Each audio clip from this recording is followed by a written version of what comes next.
wrong button.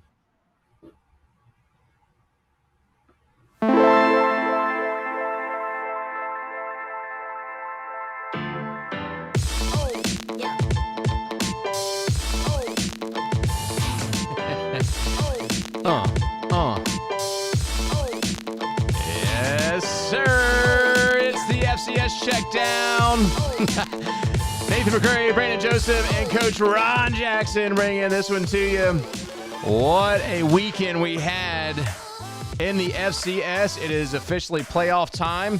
We had some spoilers. We're going to talk about Week 13. We'll talk about the playoff committee. We'll talk about how the team... I think that's New Age coming in. Sorry, I hit the wrong button. Good to see ya. It's all right. Someone called us professional a couple weeks ago. I don't know about that, gentlemen. Listen, it is okay. So there's different banks on my little thing, and I forgot to change banks, and so. Yes. Anyway, it's stupid. It's so great to see you, Brandon. So great to see you, Coach Ron. Brandon, how the heck are you? We'll start over there with you. How was your weekend?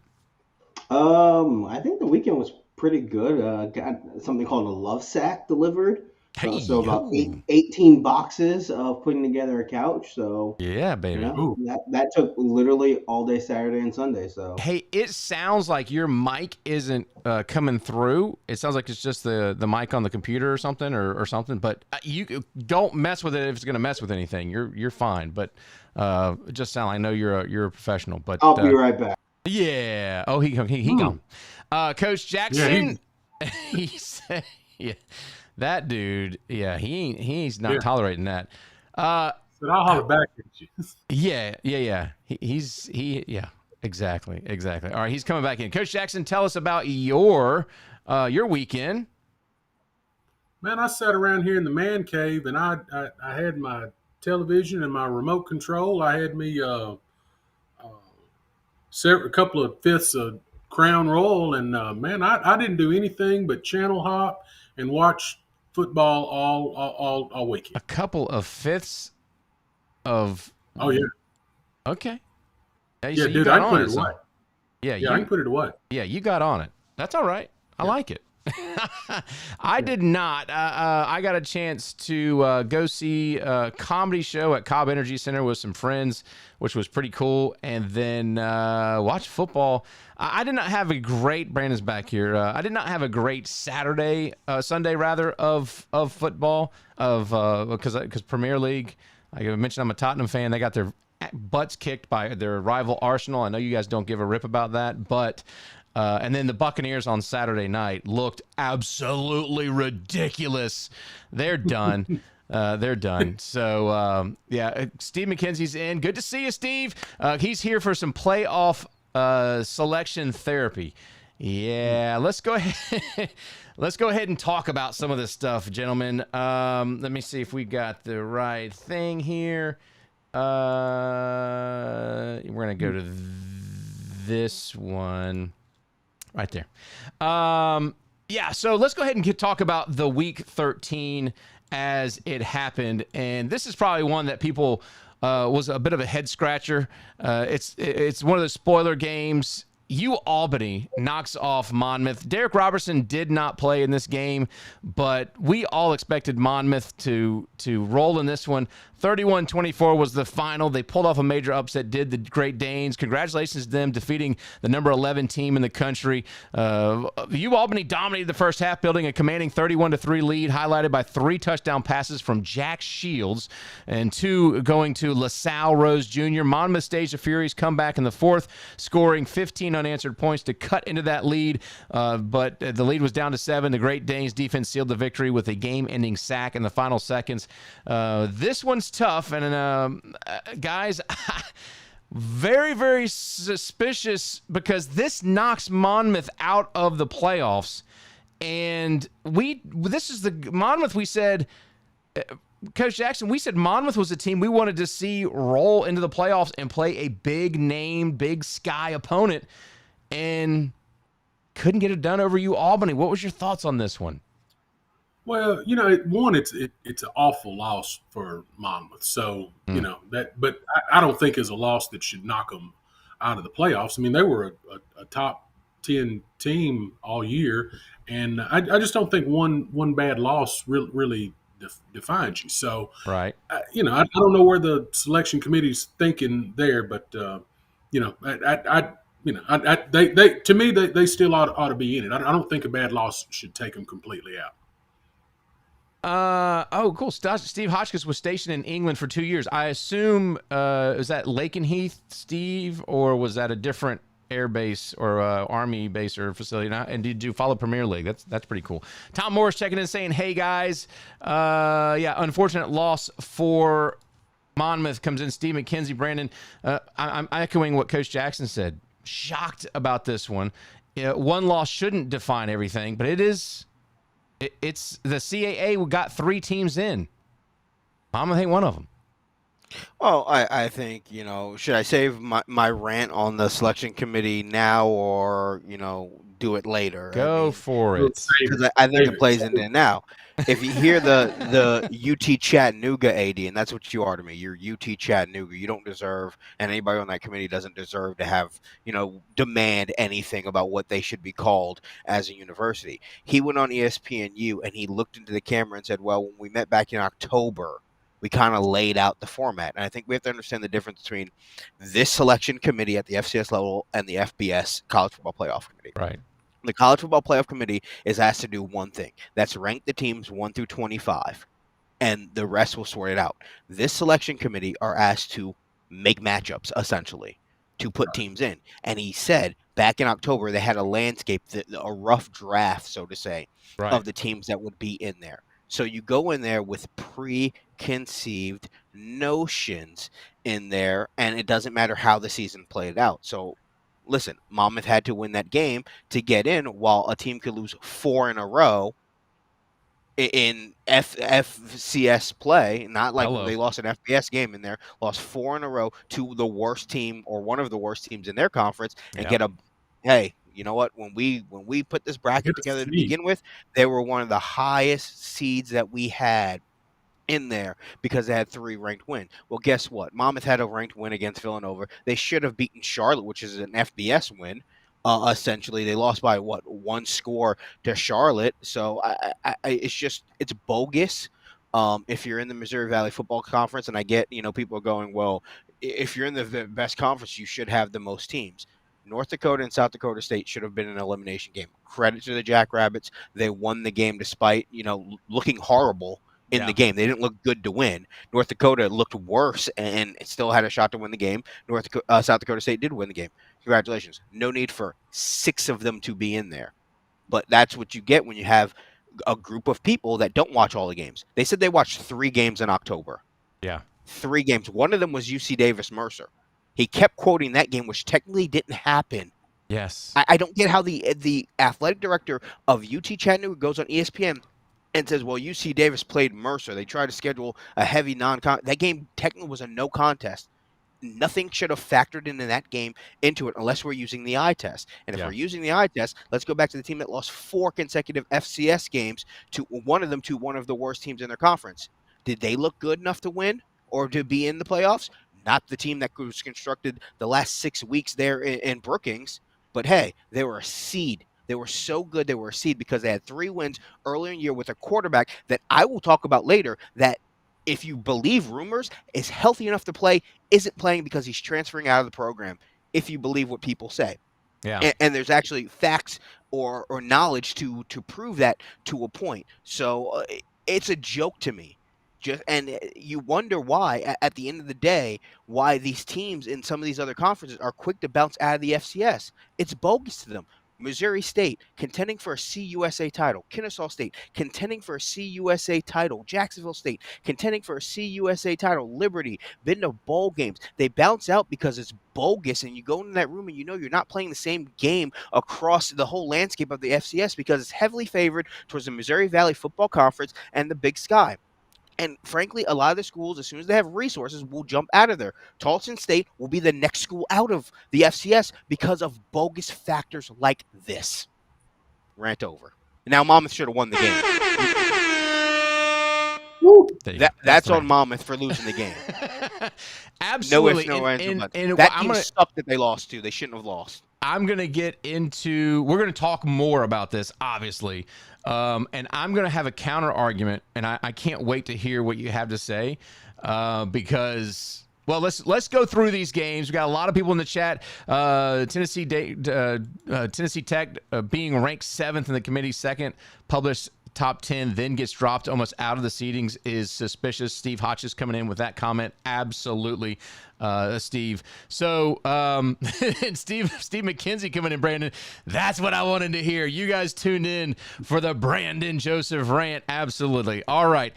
Okay, so let's go ahead and get through some of these games because we do have some to talk about that had some implications. This is one of them. Yale defeats Harvard, meaning they jump in. Why does the Ivy League get 2 spots in their first ever opportunity and they don't even play a full schedule?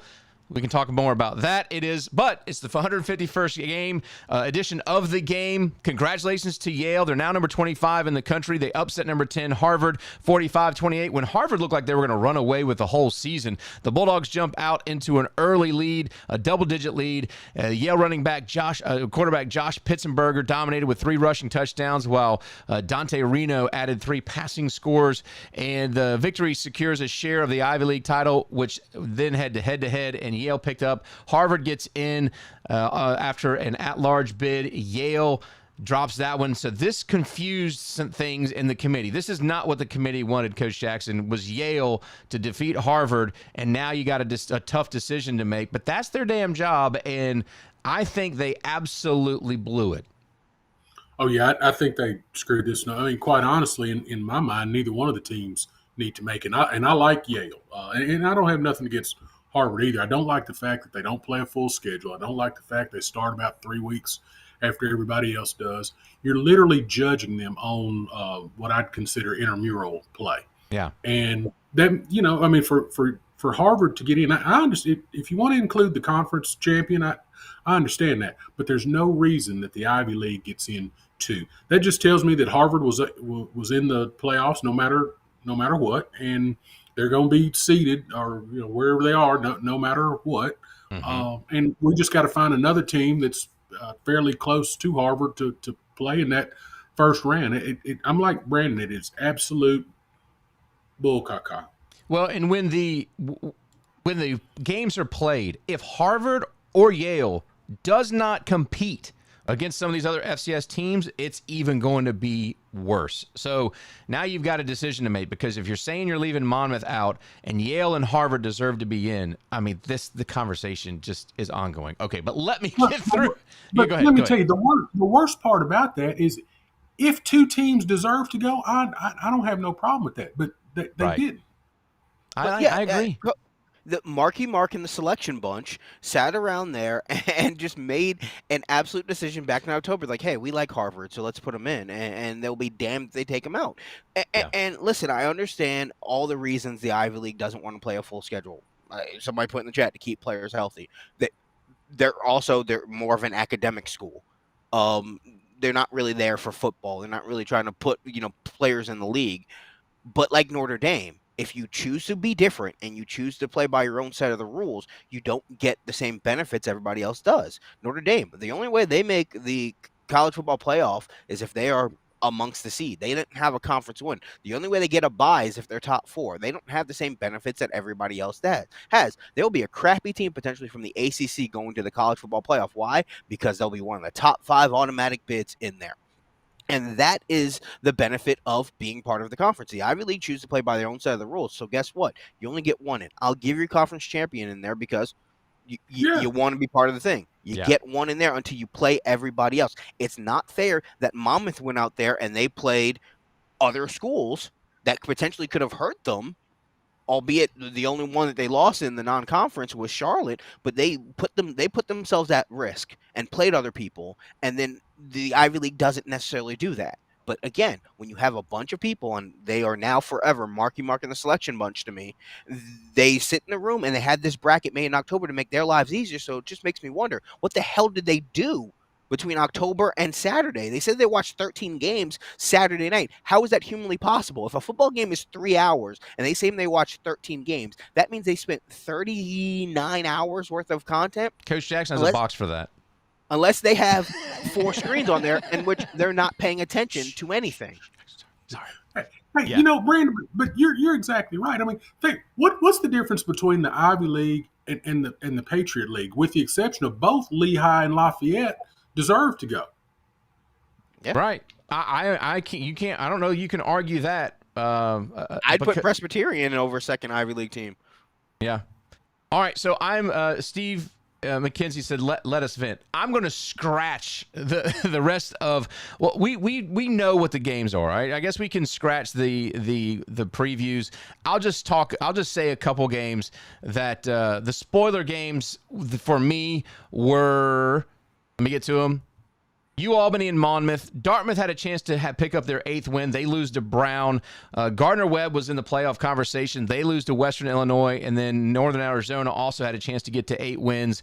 They lose to Weber State. Sacramento State had a chance to get to 8 wins. They lose to UC Davis. Austin Peay is left out of the playoffs after losing to Tarleton.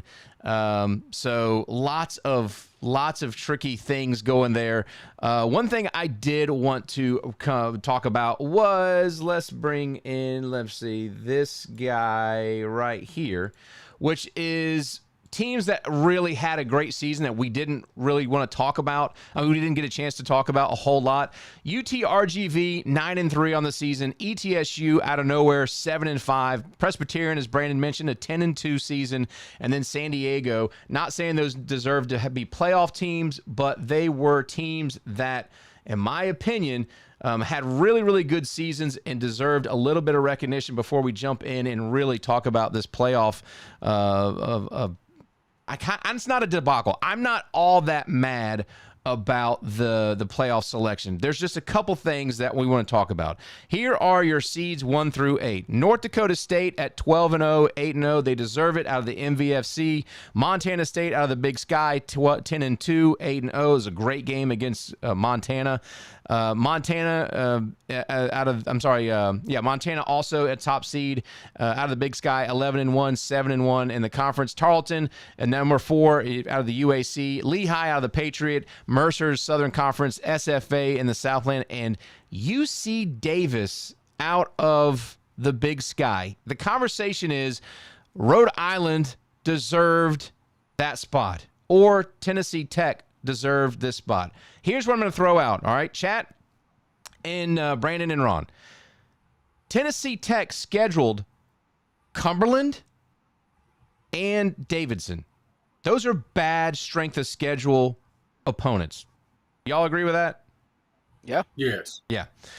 URI had Holy Cross and Brown. Now, Holy Cross is iffy. They were down last year. This wasn't the team a couple years ago. That was a playoff team. They had Holy Cross and Brown on their schedule. That hurt their strength of schedule. UC Davis tried to play Mercer. It got canceled. I don't know what you do with that game. Apparently, the committee thought that was enough because they wanted to play it, so they gave them credit for it. Then Utah Tech is the only other team on their schedule that I think you can say was a tough, a lighter game, a cupcake game, because then they played Washington, Southern Utah, and then in the conference, Weber, Cal Poly, Northern Arizona, North Colorado, Idaho State, Idaho, Montana, and Sac State. I'm not mad at the committee for putting UC Davis in when you've got Tennessee Tech with Cumberland and Davidson on their schedule and URI with Holy Cross and Brown on their schedule. Am I wrong? Yeah. Okay, hit me with it. Well, did UC Davis win their conference? No. Well, then what good does it do to really win your conference? Did Tarleton win their conference? No. Yeah, now they're going to buy rings and they're going to celebrate like they were conference champions, but they're co-conference champions at best with ACU getting the tiebreaker over them. Mm-hmm. Tarleton is a seeded team. ACU is a conference champion. Yeah. Yeah. We got it now. ACU is a conference champion. Tennessee Tech is a conference champion. They were in your top 10 every time that you posted your top 10. They But win their but where does it say conference champions get a top 8 bid? Nowhere. Where It would doesn't it say that. But it sure shouldn't say that your second place or third place team from a conference gets a higher bid. Well, it doesn't say that either. I think they're trying to say is UC Davis had a tougher schedule. Their strength of schedule was harder, and that's the criteria that they're looking at. If you want to say, if the FCS wants to say that a champion in the conference gets some kind of swaying point value, fine, then say that and put it in the rules, put it in the thing so everyone knows what to expect. I think they should, in my opinion. I think but they don't. The easiest way, and I hate because this is an FCS centric podcast, they make correlations to the FBS, but there are a lot of correlations when it comes to making a playoff in a seeded bracket, because I think, there's a lot of misconceptions here. The SEC and the Big Ten will always get their champion, will get a top 4 and get a bye.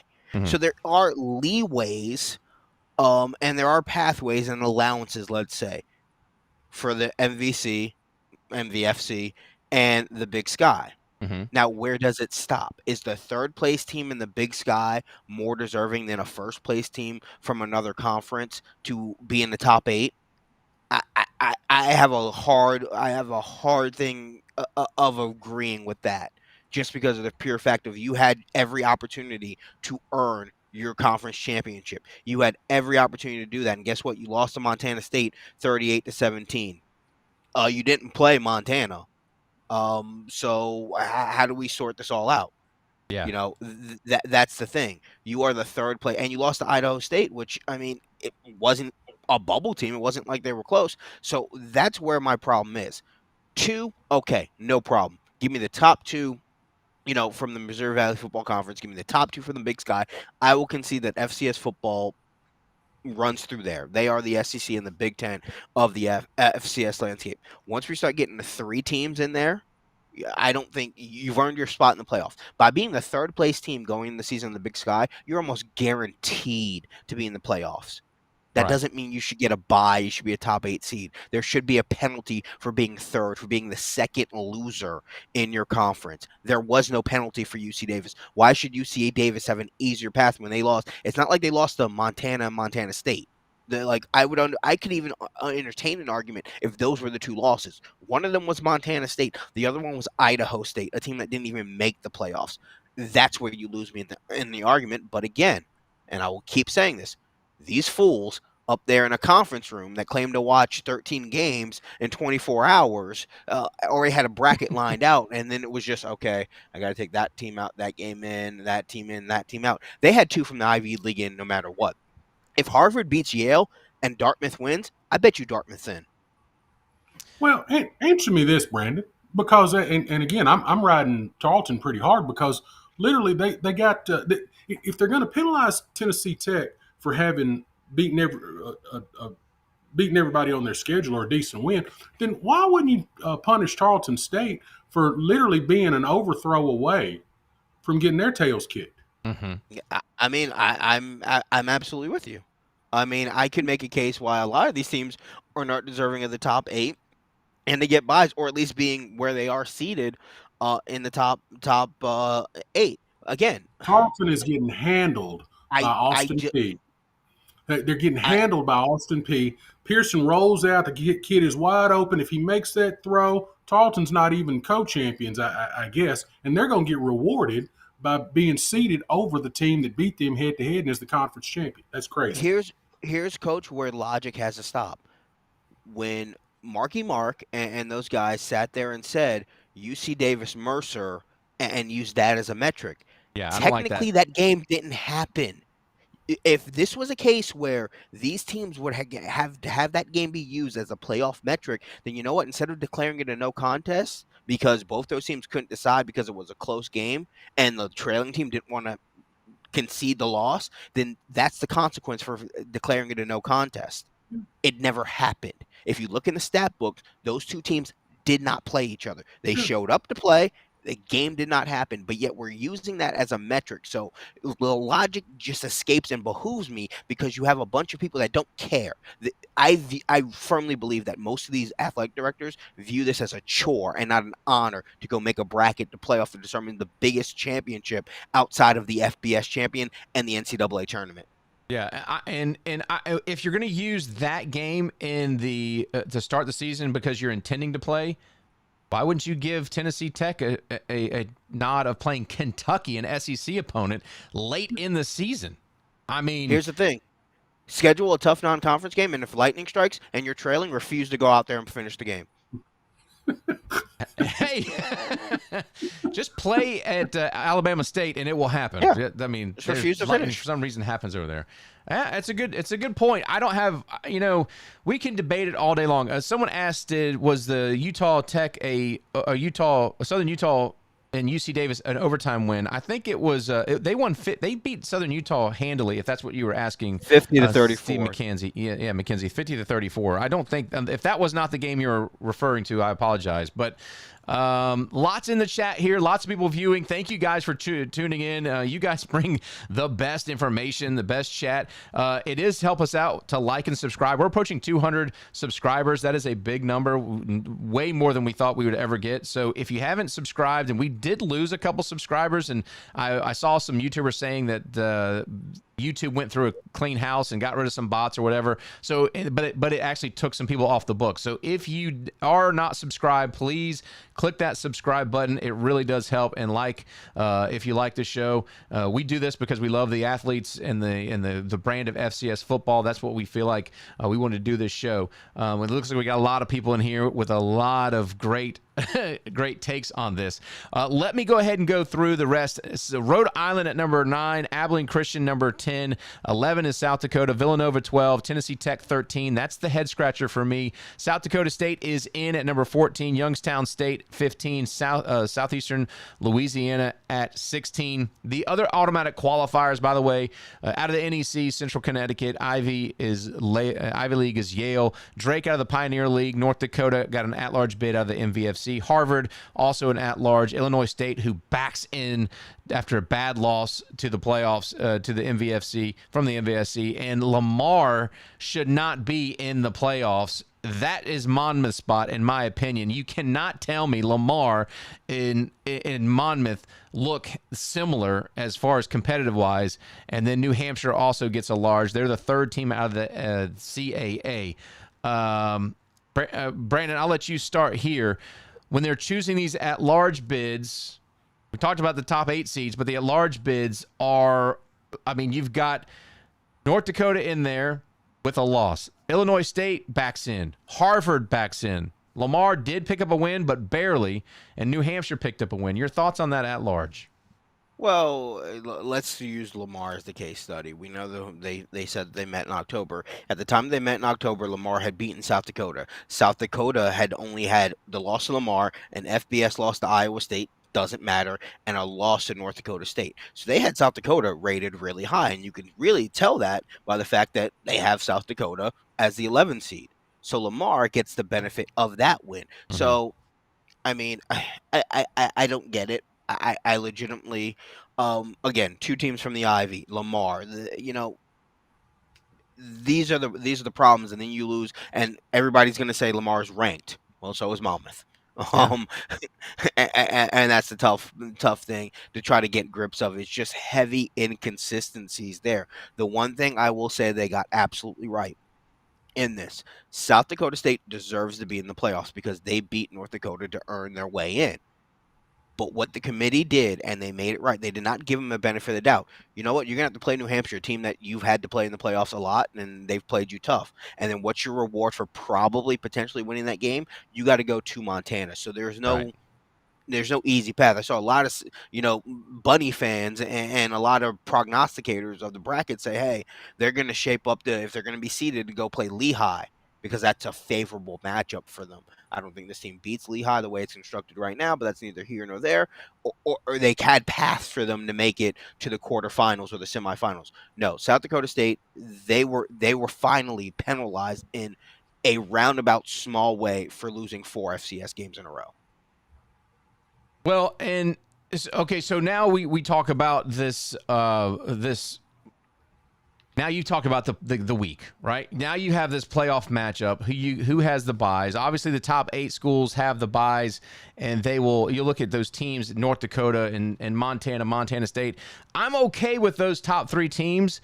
I think they're the best teams in the country. Coach Jackson, do you have any other problem with that 1 through 8 seeding besides what we said before about Rhode Island and Tennessee Tech coming in?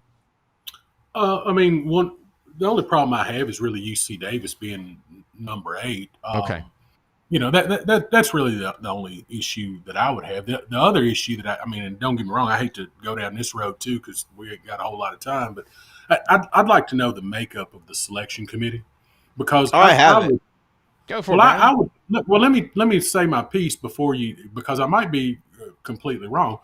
One, Lamar getting in their first round matchup, they're another Texas school, I believe. And if that's the case, maybe they're in just so you have an easy matchup. But honestly, if I'd hate to find out that there's people on the selection committee that gave maybe a school from their conference the benefit of a doubt over another team. I'd hate to find that out. So, Brandon, let me know who's on the selection committee. Well, yeah, even before I do that, I think Tom Morris has a comment in the chat that I think is spot on. The committee has pre-planned teams in there. So the way the committee is composed is one athletic director from each eligible conference. So the Montana State AD Leon Casello is there, Mark Benson from Albany, John Mack from Princeton, Bill Chavez from North Dakota, Elliot Charles from LIU, Michael Allen from Tennessee State, Kit Hughes from Holy Cross, Phil Eston from St. Thomas, Mark Wharton from Chattanooga, Richard Durant from UIW, and Josh Looney from North Alabama were the committee members this year. Here's my problem. What is John Mack caring about football? He's the Ivy League athletic director out of Princeton. LIU, they're not good. Sorry. Right. I don't know if you have the same stake in the game. UT Chattanooga hasn't made the playoffs and been considerable in the playoffs for years. I mean, you just throw it. Hey, everybody needs to have a seat at the table. So, of course, the main priority in these athletic directors, who do they go back and answer to outside of the university? Their conference members. So if they can't bump for themselves, which they're not allowed to, they're supposed to remove themselves from the conversation and the room where their team comes up.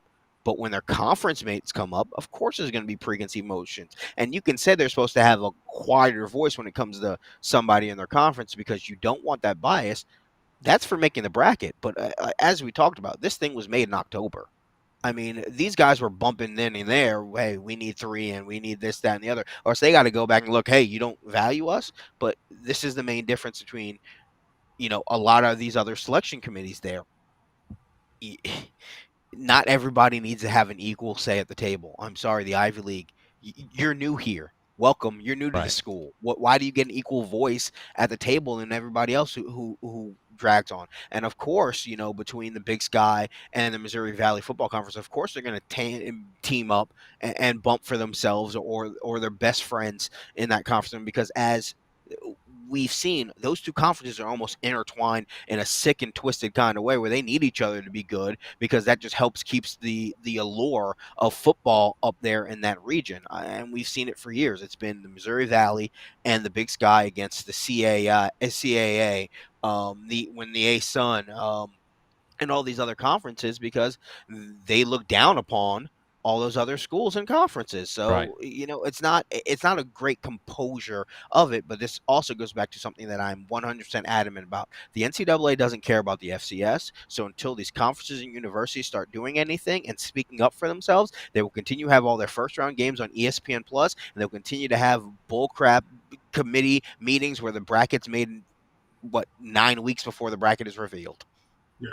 Hey, you know what's even worse about that, Brandon, to me anyway, on the flip side of the Ivy thing is, like Nathan was getting to earlier, if Harvard and Yale get smoked in the first round of the playoffs or get smoked in their games, the following year they're not going to get 2 teams in, even if they are deserving of 2 teams. So I hate the fact that the FCS bases today on what you did a year ago. Right. And that we talked about the prestige of a conference being that kind of a +1. CAA got 3 teams in. No one's going to argue that CAA isn't down when you have Delaware and James Madison and those teams leaving and Richmond, and of course Richmond kind of ruins the season, but CAA's down. Well, Big Sky, UC Davis got that +1 because they're in the Big Sky without question. But the argument is the Big Sky is a better conference than the CAA. I don't know if UC Davis at the beginning of the season beats URI, but right now, I don't know that UC Davis doesn't beat Monmouth, URI, and New Hampshire. Just my opinion. Just my opinion. But we've always said that they're going to get that +1. We know that going in. And that's where I said, if you want to change it to something like, hey, the conference champion gets a bonus point and gets a seed or whatever, however the rankings are, then put it in writing and let's do it. Let's stop this conversation of, Drake is an automatic qualifier, but they're the conference champion. Do they get a +1 and then all of a sudden you start knocking some other teams down out of the top 8 seeds? And get start. I don't know. I mean, it could be a slippery slope. That's all I'm saying. Well, can I? You put up a comment, I think, from Jared Walker, talking about how history says they are the 2 best conferences. Other conferences need to do better. Let's clarify that. Okay. North Dakota State, South Dakota State recently. Those are the 2 best teams. It's not the best conferences. You have team or 2 from one conference out of there. That is good. This is the most asinine argument, and I get into it being in the Southeast with SEC fans. They walk around going, SEC, we're great. Well, you add Texas. You don't get the history of Texas and Oklahoma to factor into your arguments now. And you had Alabama and you have Georgia. If you're Kentucky, if you're Tennessee, if you're Auburn, outside of 2011, the last time you played for a national championship, you don't get to talk. You don't get to say, hey, I'm part of the best conference. I get a rub that way. Because you get drilled by North Dakota State, and up until this year, you get drilled by South Dakota State, that is not a badge of honor. Yeah. And you want to talk about these other conferences. They've had turnover. Why? Because all these schools bounce. They leave for the FBS. Sam Houston won a natty, went to the FCS. James Madison, Jacksonville State, need I continue? Yeah, Jacksonville State. What year was they? Did they make the championship? Wasn't that 2015? Yeah, they make the championship, and now they're playing Delaware. They used to be a perennial power, and guess what? Everybody tried to get Villanova to leave too, and Villanova was like, I don't think so. All these schools that you were saying, all these other conferences that you're saying aren't good enough, they've had more turnover than the Missouri Valley Football Conference. They've had more turnover than the Big Sky, and that's because these schools are getting poached because of their market size and the viability to succeed at the next level. Right. I'm not getting into this argument again like I always do about North Dakota State and South Dakota State at the next level. This is not about that. Which one has an airport? Oh, sorry. But you can't quote about the success of the Missouri Valley Football Conference and the Big Sky when out of those 2 conferences, only 2 teams, and they've all been from the Missouri Valley Football Conference, have been the water carrier, the belt carrier for these conferences for the last decade plus. Yeah. Okay, so 6 teams out of the MVFC are in this playoff. 3 teams out of the Big Sky. I don't know you can argue it. You're arguing the seeding on that. CAA 3 teams might have been the wrong 3 teams because you're not putting 4 teams in. Monmouth screwed itself by losing. I think Chris Monstranglo said they don't deserve. You lose to UAlbany and you're out of the playoffs. You got to win that game. Same thing with Gardner-Webb. You cannot lose that football game to Western Illinois. I think they had 1 win, right? So UAlbany if they lose to Albany on the first or second ball game, are they out? No, but the problem is it's a pressure cooker. That final game is a pressure cooker because it's no different than anything else. As soon as you lose a game, you drop in the rankings. That's just the way it is. You don't have time to build back up. That's the difference between losing in week 2 and losing in the final weekend. There's nothing else you can do.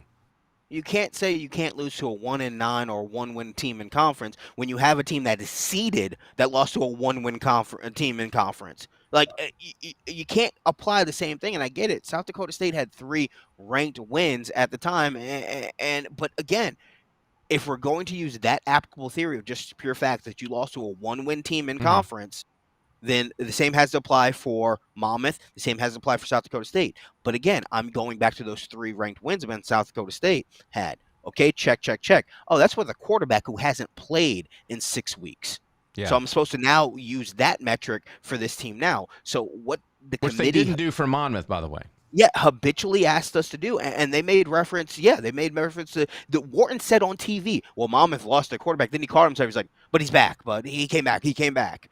What the committee is asking us to do is to ignore logic or to lack consistency because they lack consistency. Because at the end of the day, it's all about their talking point to get back to justify what they did, not being justifiable in what they do. So I will say one thing, which is the strength is when you have a one-loss team, when you like South Dakota, you talk about you couldn't use that one-loss team, a one-win team as a barometer of the playoff, except for it's not the only thing. And then when the only other thing might be strength of schedule, the MVFC and the Big Sky are going to dominate because their strength of schedule just from conference teams is massive. It's massive compared to what the Big South OVC. Come on, it just doesn't. That just doesn't make sense to me, and that's the argument. If that be the case, they ought to go ahead and put Murray State in the as the 7th team in because they had the toughest strength schedule of anybody in the planet, I believe. I think it's FCS Reddit that does that map, and when you lose, they put the team there. That's the way you should just do the playoffs. If you win that last game, just kind of right.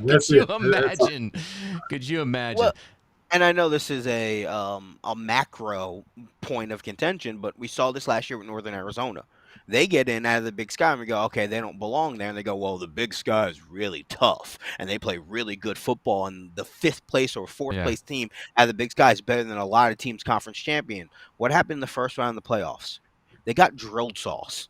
Right. They got squadouche, 24 to squadouche. And if you're just listening, you're not watching squadouche, I'm holding up 0. And really quick, going back to the chat, Tom Morris has a comment. I think if Robinson was healthy, Monmouth gets in.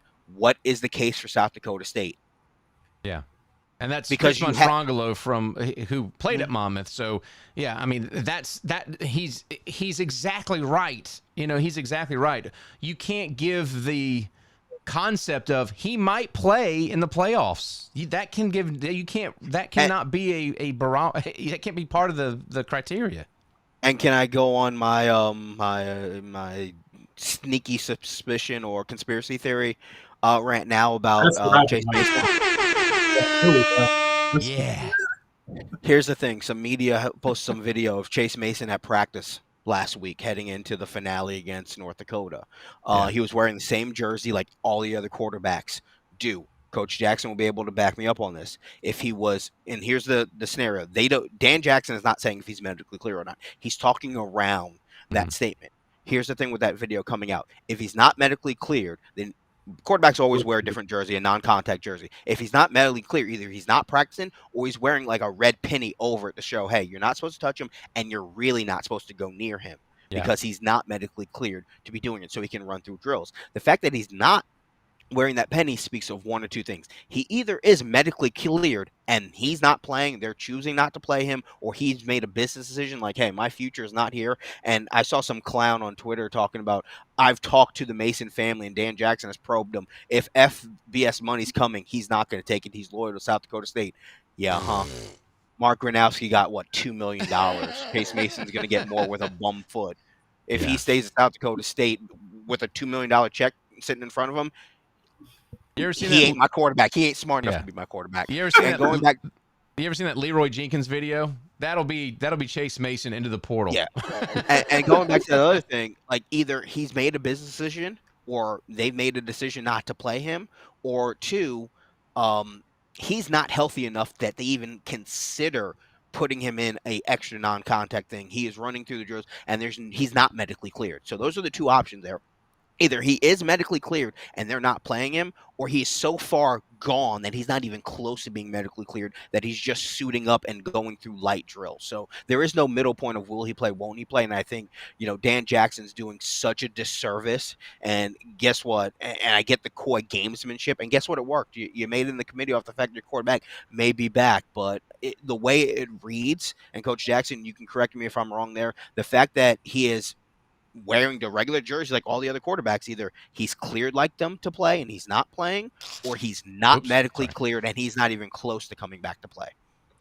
They would be one of the few teams that allow their players that are not medically ready to play to even participate in any kind of that's a liability. Most of the time, them cats ain't even on near the practice field. Yeah. Right. Well, okay, so let's go ahead and look at the games this week. We've got a 1 o'clock game, Illinois State in southeastern Illinois. We're going to do our picks here because of the Thanksgiving weekend. So, chat, if you want to get involved, please put your chat in, put your picks in the. Oops, today's I didn't mean to do that. Put your picks into. That could have been so bad for you, sir. Come on, no, sir, no, sir. I closed all that. Saying. No, I'm just saying. Hey, Nathan, while we're on soapboxes, why in the world are the first round games? It's not that many teams playing. Why are they all at 12 o'clock? Why you think? Well, who makes the decision? They don't care. Right. That's just trash. I mean, you could spread these out and let people who don't have the magic box, watch all the games. Sorry, okay. So yeah, I agree. I got eight ranked matchups taking place Thursday and Friday in football, and you're telling me you can't throw one of these games on ESPN, ESPN2, ESPNU. ESPNU has nothing. If you watch the FCS selection show, their commercial breaks were all promos for ESPN stuff. You're telling me they could not air one of these games on ESPN News? You're going to throw axe throwing on there? Maybe one at 3 o'clock, one at 5. That is ridiculous. Yeah, I mean. All right, I'm sorry. I'm sorry. I get what you're saying. I don't know. Honestly, I just it's almost don't know. Like you look at something and say, you know what, we got a good product to sell, so stick that son of a gun behind the door somewhere. Yeah. All right. So our Illinois State and Southeastern Louisiana home team at the number 16 seed. Listen, Illinois State backed into the playoffs, but I think it's a very, very good football team. Sela, we didn't talk a whole lot about them preseason. They came on. They got a veteran coach down there. I think they're at home. Tough to play. Illinois State, you back in. Who you got here, Coach Jackson? Well, I'm not going to say nothing bad about people in Southeast Louisiana because I don't want no ramifications off. Yeah, I don't want no mess like that. So, yes, they deserve to be in the playoffs, but they're going to get hammered. I'm taking the Redbirds in the first round. Yeah, Brandon, I think I'm going to go Illinois State as well. I don't like the pick, but I'm going to go with them as well just because of the athletes that they've got there and for no other purpose except for I just think we've talked more about Illinois State this year. We haven't watched a whole lot from Sela. Yeah, Sela playing good quality opponents, they struggle to get, 21, 28 points. I think Illinois State can do that. Outside of their last game against Southern Illinois, Illinois State's just a machine putting up, 21, 28 points. So I think that Illinois State will win this game, and I think it could get away from Sela at the end. Yeah, listen. The chat's going Southeastern Louisiana. That makes me a little bit nervous, especially when Stronglow, who freaking was a monster picker this way. By the way, maybe they're gonna have Papa Noel come out there and maybe bequeath them with a victory. I don't know. Maybe. I did win the regular season pick'ems at 68.4%. Brandon, you were at 66%. Chat was at 64%, and Coach Ron, you were at 63%. So we were all right there. I mean, it was very, very close. I think it's a little Brandon on some of the games, but we'll see. The games I picked, I was correct on. Winning money. At 66%. You're correct. Yeah. Can't Steve go broke McKenzie making a profit. coming here, poke the bear. Didn't even play their best in their own conference. Well, they didn't play all the teams. That's another issue that I think everybody has an issue with is some of these teams that didn't play. All right, moving down to Central Connecticut and Rhode Island. That's on that side of the bracket. Ooh, Central Connecticut, I don't think they have a shot here, Coach Jackson. I'm going to go with Rhode Island in this one at home. What you got? Yeah, I like Central Connecticut, and I'm actually happy that they made it to the playoffs because of they built up the last couple of years, but they about to get smoked.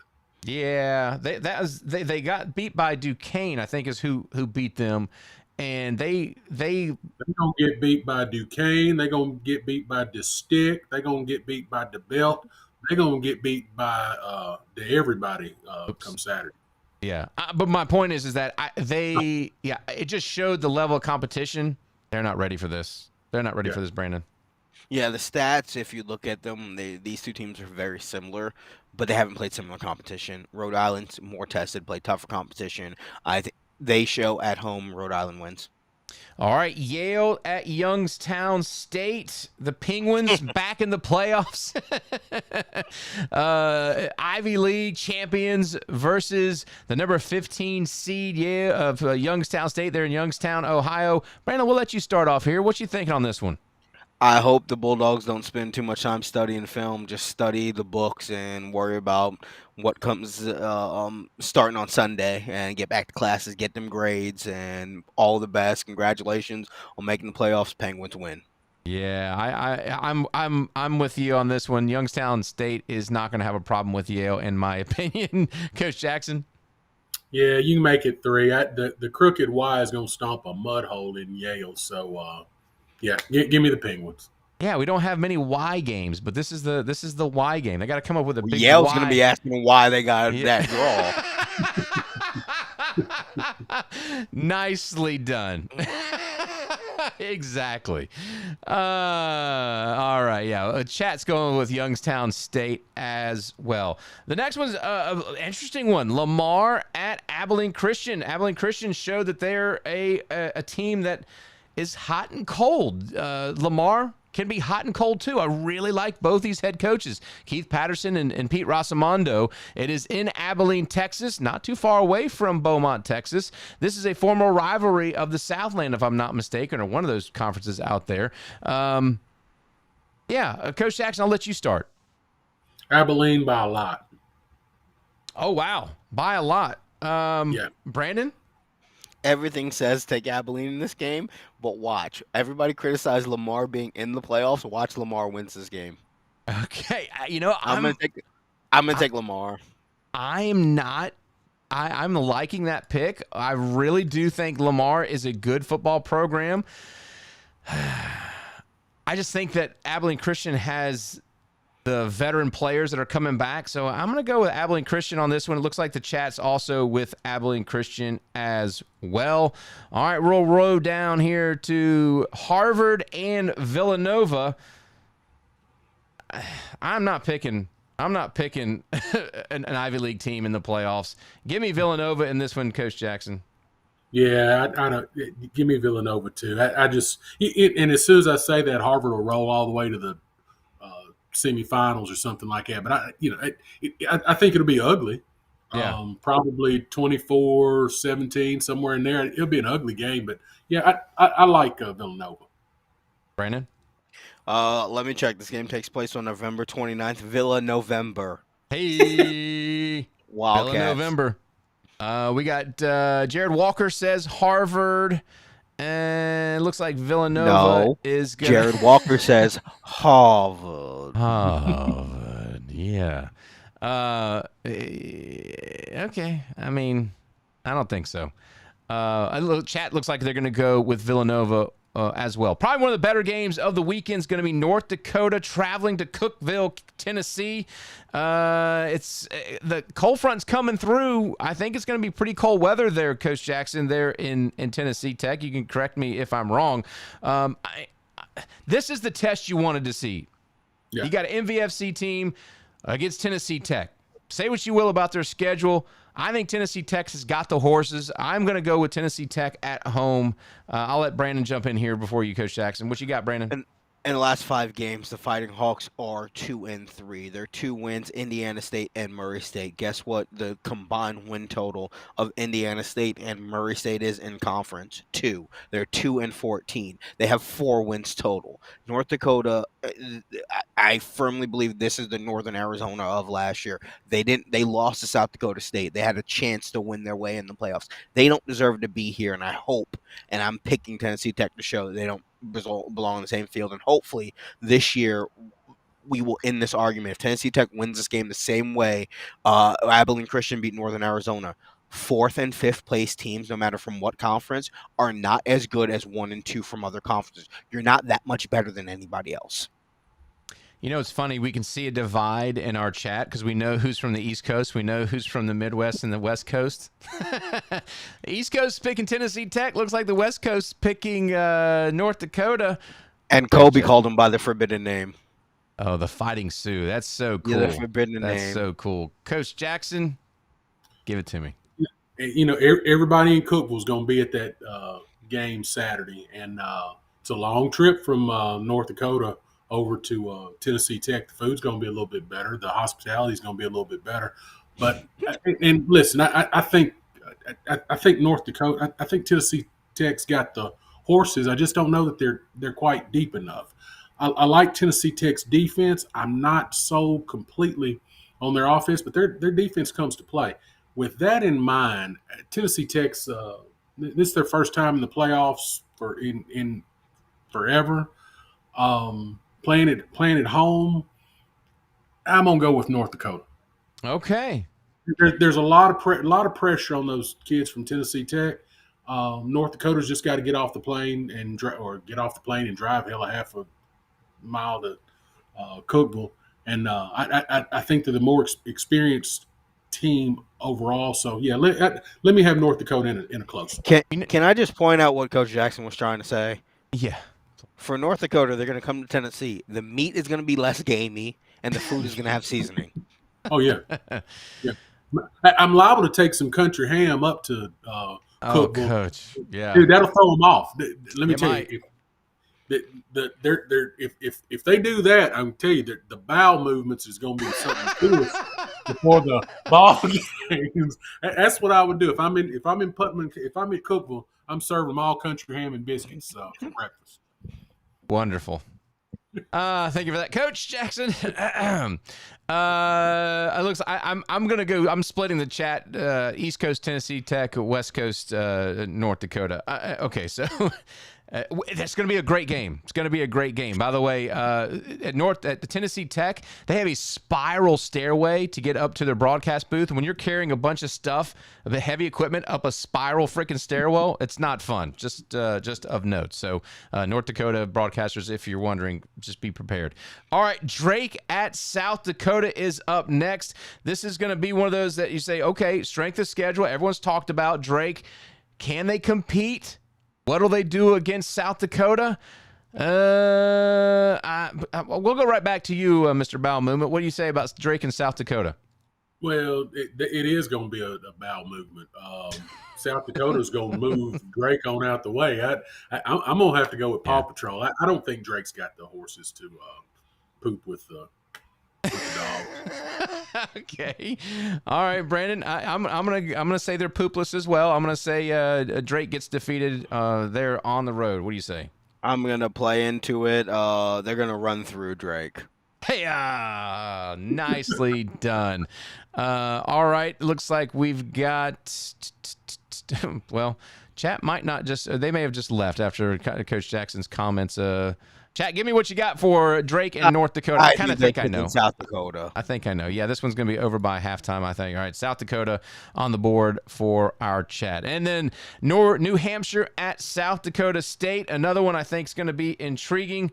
Obviously, South Dakota State, if they do get Chase Mason back, they're a different football team. But I think they got bigger problems than that. I think their defense is not great. I can't believe they're hosting a freaking game after they've lost 4 in a row and they happen to to beat North Dakota at the final game of the season. And we talked about them. They shouldn't even be a playoff. I don't rate them. I'm going to go New Hampshire on this one, gentlemen. I think New Hampshire goes out there and shows them that South Dakota's got some problems. Who you got, Coach Jackson? Well, I want New Hampshire to win, but I kind of think the fix is already in. So you might get some questionable calls one direction and all that good stuff. And like I said, they got a home game. I don't know how in the hell they got a home game out of that. But I'm gonna go with South Dakota State simply because I think the fix is in. Okay, Brandon. I'm with you. I want New Hampshire to win this game. I think they're the better team. I think they're the more talented team. Again, the way South Dakota State's been playing, I don't know if Chase Mason will play. Yeah. I don't know if they decide to, if he is healthy and he just hasn't been wanting to play, they stroke him a per game check that is appetizing enough for him to risk his potential FBS opportunities with an injury. I don't know if he's even healthy. If he's not healthy and he's just cleared, he's still going to be limited. But like Coach said, it's just always something weird about this. The fact that they're hosting this game. Yeah. They didn't deserve to beat North Dakota. North Dakota didn't win the game. North Dakota didn't deserve to win the game. That doesn't mean South Dakota State did deserve to win the game. South Dakota State did win the game. Everything says New Hampshire wins the game. So I'm taking New Hampshire to win the game. But let it be known, this has the writings of South Dakota State winning this football game. That when they measure for first down and the referee moves the ball 3 feet, first down. No. By the way, I gotta love Steve Hotchkiss who's coming in. Same refs that called the EKU Nova game last year. He ain't letting it go, Coach. He ain't letting it go.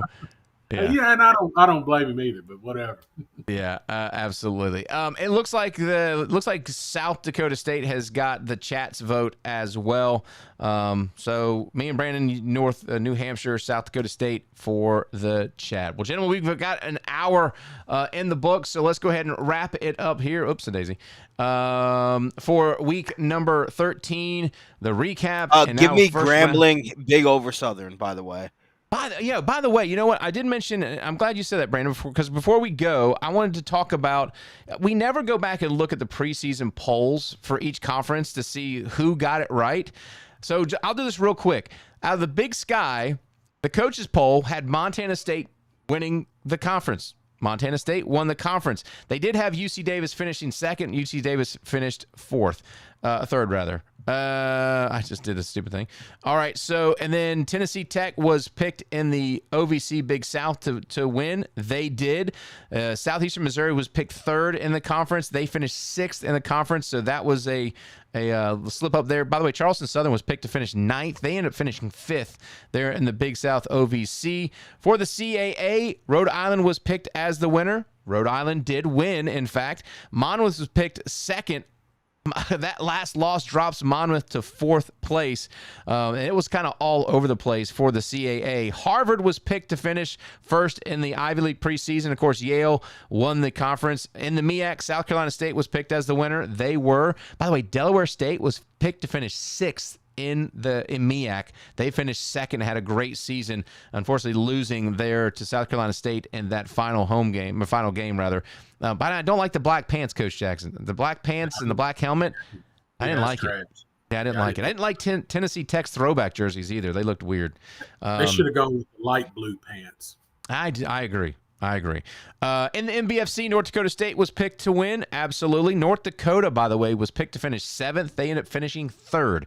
So much for that. In the NEC, Central Connecticut was picked to finish first. They did indeed finish first. Lehigh and the Patriot, they finished first. San Diego was picked to finish first in the Pioneer and ended up being Drake. And Presbyterian was picked to finish dead last. They finished second. San Diego finished third, just for the record. And Southern Conference, Mercer was picked to finish first. They did indeed pick first. Southland UIW was picked to finish first in the preseason poll. They finished eighth in that conference, with SFA picking up the championship. And Jackson State was picked to finish first in the East of the SWAC. They did indeed. And Southern was picked to finish first in the West in the SWAC. They finished number 6, dead last there in the West, with Prairie View picking up the championship there in the SWAC West. Tarleton State was picked to finish first in the UAC, and Abilene Christian picked up the automatic qualifier. They're the champions there in the UAC for the record. Just a little tidbit there as we wrap things up. Brandon, what are you doing this weekend? Where are you watching from? I'll be home this weekend, I think. Good. Yeah, I'll be around this weekend. Probably have a second Thanksgiving with more of the family, so I'll be able to watch some games. I'm finishing out the basement here. Wonderful. So Wonderful. just a lot more work on the house. And I think there was a really quick. Charlie Mitchell asked, "How much money does the NCAA get for big crowds?" The schools pay the NCAA flat out to host the game.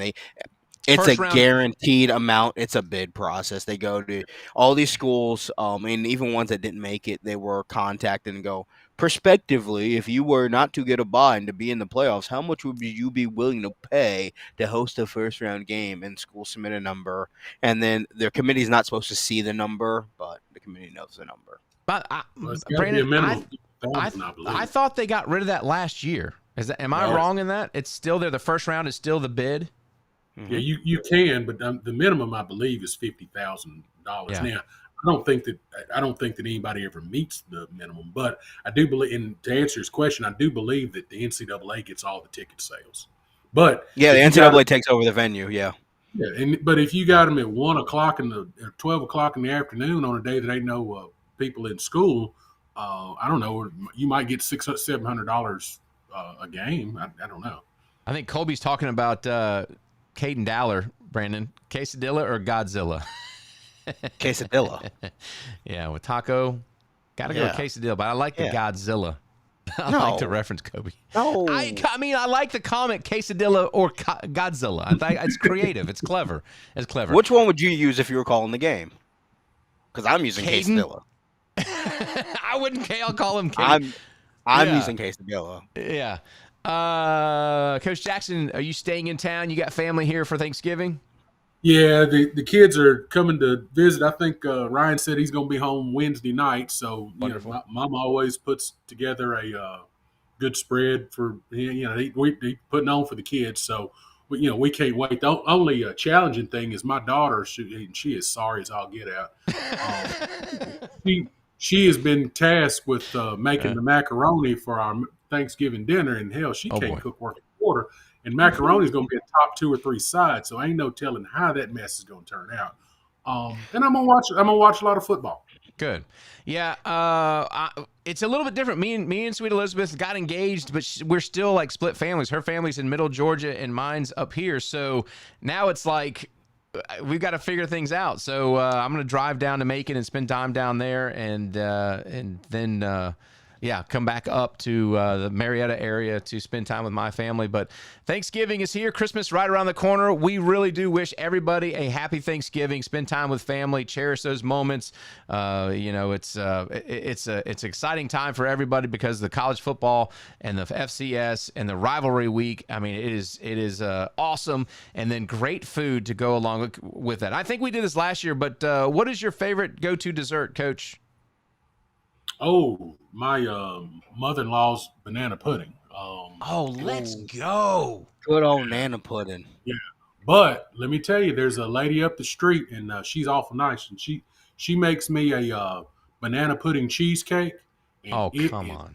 Off the I'd send you one, but hell, you wouldn't get much of it. I'd be done eating it. Much little bit of nothing, but what I'd send you wouldn't be worth having. I can tell you that. But That sounds amazing. Oh yeah, Dang it. She does the old custard. She uses the vanilla wafers as the crust. Dude, it is off the chain. You know what? I'm writing that down, and I'm going to look for a recipe because that sounds amazing. I don't want to get in the argument of pecan or pecan or whatever, but Steve McKenzie says pecan pie is his favorite. I heard Costco has a really, really good pecan pie, and it's like massive. I've never had it, but Brandon, what's your go-to dessert? I think I alternate between pumpkin pie and sweet tater pie. Sweet potato pie and shut my Yeah, mouth. I got a sweet tater pie up in the fridge right now. I'm about to dig into. Wonderful. Plus Yeah, on my night. I don't eat pumpkin pie except one time a year, and it's when you get my mom's homemade whipped cream and on top of it, and I love it. I absolutely love it. All right, well, So here, gentlemen. I got one. Let me challenge you. Yeah. Boiled custard or eggnog? I've never had boiled custard. What is boiled custard? Oh my gosh, dude, stop. I don't know. But Brandon, have you had boiled custard? I don't drink eggnog. I don't drink boiled custard. I do not. Gosh. The only custard I get is from Culver's. That's not real. What is thanks, by the way, I would just a couple messages came in. We got new subscribers. Awesome. Thank you guys so much for checking out the show and liking and subscribing. It really does make a difference. What is boiled custard? You know what? Maybe I have had it. I just know it's like tapioca. Oh my, stop. What? Coach Jackson more passionate about this than the FCS committee. Yeah. No kidding. So it's a sweet type drink. It's going to be sweet milk, and boiled custard is a little thicker than eggnog. All right. Yeah, the eggnog would burp, but the boiled chat's custard, going with eggnog, by the way. dude, that is trash. Boiled custard is much better than eggnog. Dude, go to Publix or find you some. Boiled custard? Yes. Watch. For the last hour, we dragged, or mainly me, dragged the FCS committee. This is going to be the piece of the show that gets clipped that people talking about. These idiots eat boiled custard. What is that? Oh, Lord, have mercy. I dragged the committee, criticized the Missouri Valley Football Conference and the Big Sky, and we're going to boiled custard to be the thing that everybody else talks about in all these other podcasts from this show. Well, Yeah, I hope the chat chimes in. I'd like to know what you want, boiled custard. Nobody is talking about boiled custard. It's eggnog, and Stephen McKenzie with the most important part is we drink eggnog with bourbon up here. Yeah. Okay? Western Kentucky, or in Kentucky. So I don't see anybody talking about never had boiled custard. I don't see the blue bloods talking about eggnog. I'm a Montana Indian. We don't do custard. Yeah, you might want to stay away from that. Charlie, I think that's different. That's a different kind of custard. Yeah, it's like talking about Sherman in the South. Yeah, exactly. Hey, it's a little warm. Never had eggnog in person. Never been an eggnog person. Boiled custard. What the is that? Exactly. We'll throw up a recipe online. Hey, follow us at FCS CheckDown, GOS_Coach_Ron, and at Bree Joseph Radio. I'm at McCreary Radio. Thank you guys so much for checking out the show. We had a great chat, very lively. Have a great Thanksgiving. We will be back hopefully Monday night, talk about the second round of the playoffs coming up. Thank you guys so much. This has been the FCS CheckDown for Brandon Joseph. For Coach Ron Jackson, I'm Nathan McCreary. So long. Happy Thanksgiving, everybody.